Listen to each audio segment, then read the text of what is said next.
भावे मंत्री मुकेश महाली विधानसभा भितर जितेबाला गृह भितर सी बसी शपथ पाठ महिला जितेबाला गोटे मंत्री जो असभ्य भाषार प्रयोग कर 146 एमएलए थे भितर छाड़ी बीजेपी एमएलए थे बीजेडी एमएलए थे एवं कांग्रेस एमएलए थे से भाषा क्या तार उत्तर से रखिए बाचस्पति कौन पाई जो वीडियो घूरी बुलूची सोशल मीडिया समस्त पाखक पहुंची सारा कहीं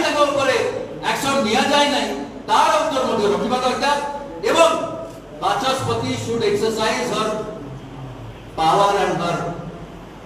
माने जो कहती बाचस्पति दल कौन एक्शन नौ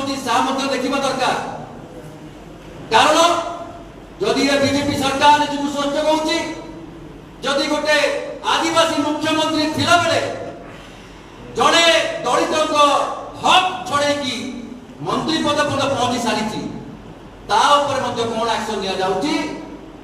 यहाँ समस्त नजर रहा दरकार गणमाध्यम को मु